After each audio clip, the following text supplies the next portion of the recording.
Yes, Kampala TV 256 kwena muganda wange akyagyekumideko. Nja kwebaza emirimu gy'otuusizaako engalo olunaku olwaleero.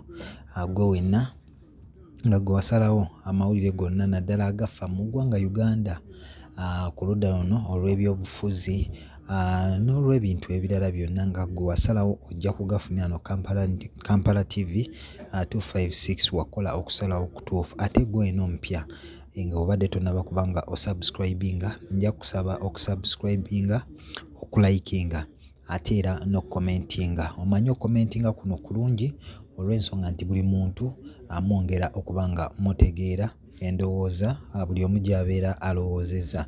Naye olunaku olwaleero essaawa zino zennyini eziri wakati w'essaawa 2 n'eddakiika 5 amawulire ge twakafuna, ojja kujjukira nti abataka bagenda wali mu ggwanga erimanyiddwa nga erya Namibia nga bano bagenda okusobola okulaba kabaka wa Buganda. Abataka bano baali 5 naye amawulire agavaayo bukyanga bagenda abataka bano babadde tebannaba kufuna lukusa lwonna oba mukisa ogulaba Ssaabasajja. Ojja kujjukira nti baava wano nga basuubizza Obuganda oba abazzukulu baabwe nti balinde ebyo byonna ebigenda okuvaayo era bagenda kutegeeza Obuganda embeera ki mwe banaabeera basanze Ssaabasajja Kabaka.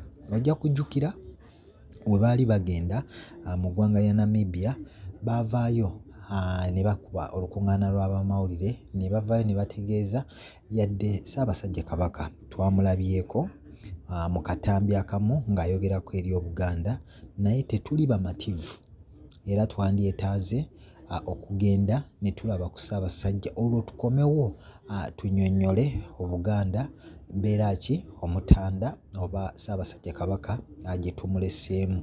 Anti bagamba amaaso g'Omuganda gwe muganda wange gali mu ngalo. Naye abataka bano baasimbula mu ggwanga ne bagenda mu ggwanga erya Namibia era olunaku lwaleero lwe lunaku olubadde luweza ennaku 5 bakomewo mu ggwanga Uganda, kuba olugendo luno lwali lwa nnaku 5 okuba nga bakomawo mu ggwanga erya Uganda bategeeze kiki kye babadde bafunyeeyo. Naye zigenza okuggwako olunaku olwaleero nga tebannaba kutegeera Ssaabasajja kifo ki waakuumibwa, nga tebannaba na kubanga bamukubako eriiso.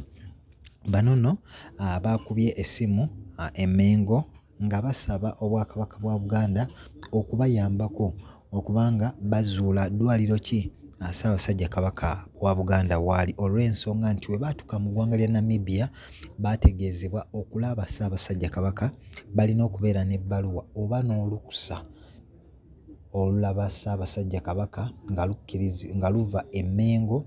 Baganda ba Ssaabasajja nga be balina okuba nga babakkiriza oba abasawo abajjanjaba Ssaabasajja. Kati kino nno kyabawaliriza okukuba amasimu e Mengo okubawa olukusa olwo okumanya Ssaabasajja Kabaka wa waali. Ne bakuba n'essimu mu gavumenti ya Uganda okubayambako okwogerezeganya ne gavumenti ya Namibia balabe nga Ssaabasajja Kabaka bategeera kifo ki waali era wayinza okubeera nga akuumiddwa. Naye amawulire agavaayo essaawa eno, abataka bano olunaku lwaleero babadde babuzaayo kilomita 12 zokka okutuuka ku ddwaliro awakuumirwa Ssaabasajja Kabaka. Ojja kujjukira nti okuva mu kibuga okutuuka ku ddwaliro Ssaabasajja Kabaka waakuumira waliwo kilomita 4, naye olunaku olwaleero babadde babuzaayo kilomita ziri 12 zokka okutuuka ku ddwaliro lino.